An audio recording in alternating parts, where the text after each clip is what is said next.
रियाज में अगर किसी ने घूमना है तो वादी नुमार बहुत ही प्यारी जगह घूमने के लिए। हम सब दोस्तों के साथ ईद देख सकते हैं। रस्सी साहब भेजो।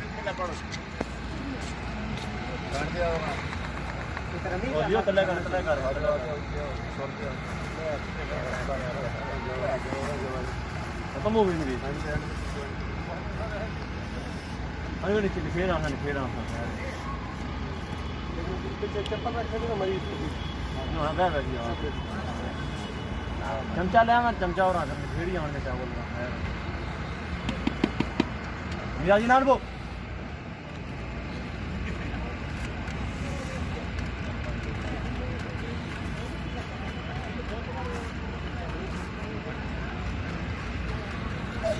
चमचा मम्मी चमचा हमारा पानी पानी चावला ने फिर खाने रोटी कोई कोर लिट्टी बिच लट फेंकू लट से पूरा चिकन फिर पूरा चिकन ना ना और पूरा चिकन ना लंबी करके ना एंड का हां एंड का ना वो को नहीं समझ में नहीं क्या है ना चिल्ला रोज बात चलो आओ यार भाई खा लो नहीं नहीं कौन खा नहीं ना दे फेंकू उठ से ठीक है हमारी चमचा दे यार मेरी चमचा उठ जा उठो नानी मैं चमचा मैं वो चांदा देश का नौ लट्टी आ लावे नहीं करी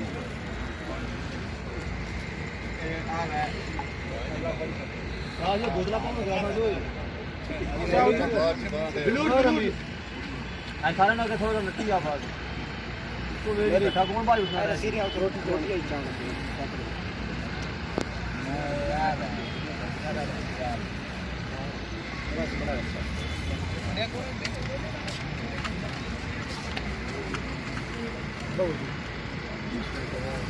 गान कर गया है गान बैठा है तू गया है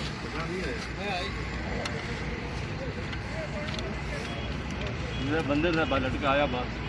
मुझे पास जाना बैठ जाओ आप पे सामने बैठ जाओ मरी हां खाने दही